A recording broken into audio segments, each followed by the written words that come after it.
Hare Krishna, Radhe Radhe. Welcome to my channel. तो जी कैसे हो आप सभी लोग। उम्मीद करती हूँ कि राधे कृष्ण जी की कृपा से आप सभी लोग अच्छे होंगे और स्वस्थ होंगे। तो जी आज की वीडियो में हम दुर्गा सप्तशती का 9वां और 10वां अध्याय करेंगे। तो चलिए शुरू करते हैं हम दुर्गा सप्तशती का पाठ। सबसे पहले जय माता दी सभी भक्तों को। तो सबसे पहले हम माता जी को नमस्कार करेंगे। ओम सर्वमंगल मांगल्ये शिवे स्वार्थे साधिके शरण्यते अंबिके गौरी नारायणी नमोस्तुते। तो जी नवम अध्याय में निशुंभ वध के बारे में जानेंगे। जो बंदूक के समन रक्त वर्ण एवं स्वर्ण के समान पीत वर्ण है, अपने भुज दंडों में सुंदर रुद्राक्ष माला पास तथा वैद्यानी मुद्राएं धारण कर रहा है। इस प्रकार अर्ध चंद्रमा के आभूषणों से सुशोभित 3 नेत्र वाले अर्धनारीश्वर स्वरूप के श्री विग्रह की मैं शरण लेता हूँ। राजा बोले, हे भगवान, आपने रक्त बीज के वध से संबंध रखने वाले श्री देवी जी के चरित्र का महात्म्य विचित्र प्रकार से कह सुनाया है। अब मैं रक्त बीज का वध हो जाने पर महान क्रोधी शुंभ तथा निशुंभ ने जो कर्म किया है उसे सुनना चाहता हूँ। ऋषि बोले, हे राजन, रक्त बीज के मर जाने पर एवं युद्ध में अन्य असुरों के भी मारे जाने पर शुभ निशुंभ दैत्य का क्रोध बढ़ चुका था। अपनी भारी सेना का नाश होता देखकर निशुंभ के क्रोध का पारा चढ़ गया। फिर दैत्य के प्रधान सेना को साथ लेकर निशुंभ युद्ध में दौड़ आया। उसके आगे पीछे दाएं बाएं बड़े बड़े दैत्य थे। वे क्रोध के मारे अपने ओठों को चबा रहे थे। वे सभी देवी को मार डालने के लिए आ गए। कुपित होकर शुंभ भी अपनी सेना के साथ मातृगणों से लड़कर चंडिका को मार डालने की इच्छा से आ गया।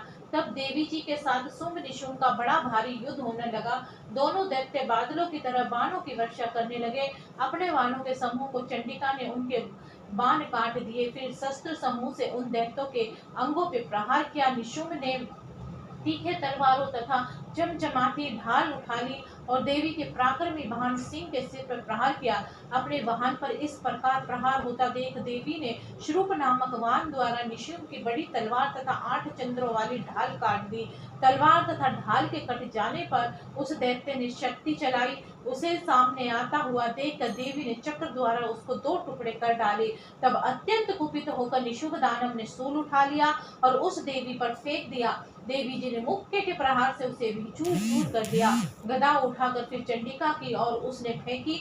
देवी ने उसको भी त्रिशूल द्वारा काट दिया और वह भस्म हो गई। इसके अनंतर दैत्यराज को फरसा उठाया था देखकर देवी ने बाण समूह से प्रहार कर उसे पृथ्वी पर गिरा दिया। अपने भयानक पराक्रमी भाई निशुंभ के इस प्रकार धराशायी होने पर शुंभ क्रोध में भर गया और अंबिका को मारने के लिए सामने आया। वे रथ पर बैठा था। उसकी बड़ी अनुपम 8 भुजाएं थी। उनमें भयंकर शस्त्र शोभायमान थे और भुजाओं से सारे आकाश को ढाक कर वे शोभित हो रहा था। उसे इस प्रकार आता देखकर देवी ने शंख बजाया और धनुष का अत्यंत दुस्सह टंकार किया। समस्त दैत्यों के तेज को हरने वाले अपने घंटे का शब्द करके उससे दिशाओं को भर दिया। तब सिंह ने बड़े बड़े हाथियों के महामत को चूर करने वाली गर्जना लगाई। उससे आकाश पृथ्वी एवं 10 दिशाएं गूंज उठी। तब काली ने आकाश में उड़कर पृथ्वी पर दोनों हाथों से ताड़ना की। उस सबसे पहली की सभी शब्द मंद हो पड़ गए। तब शिवदूती ने अमंगल रूप अत्यंत घोर अट्टहास किया। उन शब्दों से दैत्य डर गए और शुंभ के क्रोध का पारा चढ़ गया। फिर जब अंबिका ने कहा कि हे दुरात्मन, ठहर ठहर, तब आकाश में स्थित देवता जय जयकार करने लगे और शुंभ ने आगे बढ़कर आग बरसाती हुई भयानक शक्ति चलाई। अग्नि के पहाड़ की तरह उसे आती हुई देखकर देवी ने अग्नि की भारी उल्का से उसे हटा दिया और शुंभ ने फिर सिंहनाद किया और उससे त्रिलोकी की गूंज उठी। हे राजन, उस सिंहनाद का इतना घोर शब्द था जैसे कि वज्रपात हो। उसने बाकी शब्दों को परास्त कर दिया। तब शुंभ द्वारा छोड़े हुए बाणों को देवी ने तथा देवी द्वारा चलाए बाणों को शुंभ ने अपने अपने उग्र बाणों द्वारा सैकड़ों हजारों टुकड़े कर दिए तथा चंडिका ने कुपित होकर शुंभ को शूल से मारा। उसके लगते ही वह मूर्छित होकर पृथ्वी पर गिर पड़ा। इतने में निशुम्भ चैतन्य होकर वहां पहुंच गया। उसने हाथ में धनुष लेकर बाणों से काली तथा सिंह पर प्रहार किया। उस दानव राज ने अपनी 10,000 भुजाएं बना ली, फिर चक्रों का प्रहार किया और चंडिका जी को आच्छादित कर दिया। तब घोर संकटों का नाश करने वाली भगवती दुर्गा ने अपने बाणों से उन चक्रों तथा सभी बाणों को काट गिराया। तब निशुम्भ दैत्य सेना से आर्वत होकर चंडिका के वध के लिए हाथ में गदा लेकर बड़े वेग से भागा। वेग में आते हुए उसकी गदा को तीखी तलवार के द्वारा चंडिका ने काट दिया। फिर दैत्य ने सूल उठा लिया।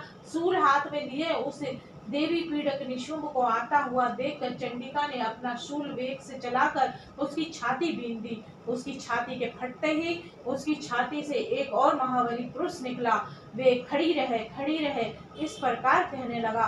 उसे निकलते हुए पुरुष की बात सुनते ही देवी अट्टहास करके हंसी और तलवार से उसका सिर काट दिया, तो वे पृथ्वी पर गिर पड़ा।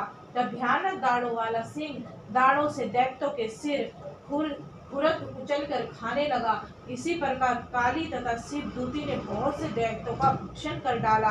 कितने एक दैत्य तो कौमारी की शक्ति से नष्ट हो गए एवं कितने एक ब्राह्मणी के मंत्र पूरित जल द्वारा तेजोहत होकर भाग गए। कई एक महाश्वरी शक्ति से छिन्न भिन्न होकर गिर गए। कितने एक बाहरी शक्ति के तुंड प्रहार से चूर्ण चूर्ण होकर पृथ्वी में समा गए। वैष्णवी शक्ति ने चक्र द्वारा दानवों को टुकड़े टुकड़े कर डाला। इंद्री के हाथ से छूटे हुए ब्रज द्वारा कितने एक यमपुरी जा पहुंचे।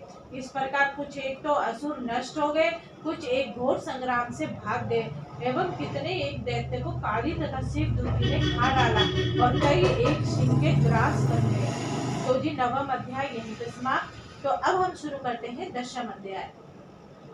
शुंभ वध। मैं उन शिव शक्ति रूपा कामेश्वरी भगवती जी का हृदय में भजन करता हूँ, जो तपाए हुए स्वर्ण की भांति मनोहर गोर रोपा है। सूर्य चंद्रमा एवं अग्नि जिनके 3 नेत्र हैं, जिन्होंने चंद्रमा की रेखा मस्तक पर धारण की हुई है और मनोहर भुजाओं में धनुष बाण अंकुश पाश तथा शूल धारण किए हुए हैं। ऋषि बोले, अपने प्राण प्रिय भाई निशुम्भ की मृत्यु देखकर और सेना को भी मरता देखकर कुपित होकर शुंभ कहने लगा, एरी दुष्टा दुर्गे, तू बल के घमंड में गर्व मत कर। एरी अभिमानिनी, तू अन्य स्त्रियों के बल के सहारे लड़ रही है।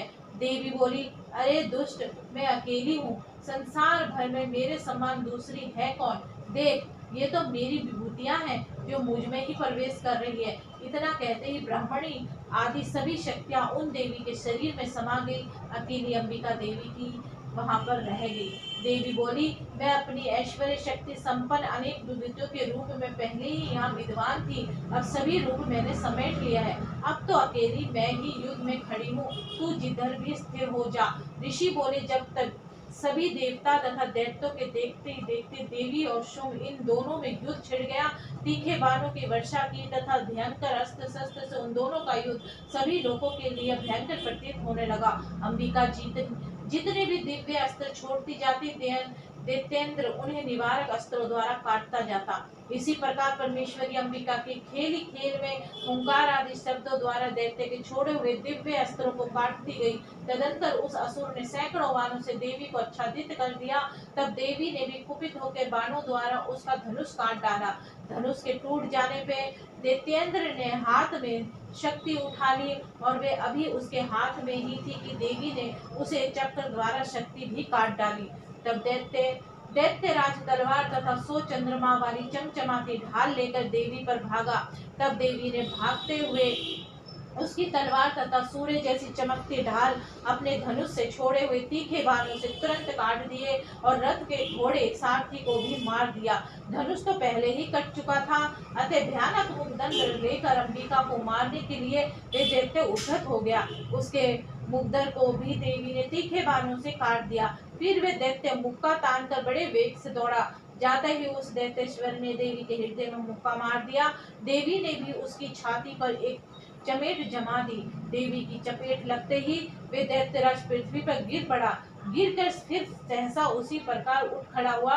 तब वे उछलकर देवी को उठाकर आकाश में स्थित हो गया। वहां भी निराधार होकर चंडिका देवी उसके साथ युद्ध करने लगी। आकाश में उस समय दैत्य तथा चंडिका का आपस में घोर युद्ध हो रहा था। वहां युद्ध सिद्ध मुनियों को विस्मय में डालने वाला था। तब अंबिका ने उसके साथ देर तक युद्ध करते करते दैत्य को उठा लिया और मारकर उसे पृथ्वी पर पटक दिया। देवी द्वारा पटका हुआ वे पृथ्वी पर आकर खड़ा हो गया और मुक्का तान कर वे दुष्ट देवी को मारने की इच्छा से बड़े वेग से दौड़ा। तब उस दैत्यराज को आता हुआ देखकर देवी ने उसकी छाती में त्रिशूल भोंक दिया और पृथ्वी पर गिरा दिया। देवी के शूल से शत विषित होकर पृथ्वी पर गिरते ही उसके प्राण निकल गए। उसका गिरना भी समुद्र, द्वीप एवं पर्वतों के साथ सारी पृथ्वी को हिला देने वाला था। उस दुरात्मा के मरते ही सारा जगत स्वस्थ एवं प्रसन्न हो गया। आकाश में भी बहुत ही साफ दिखाई देने लगे।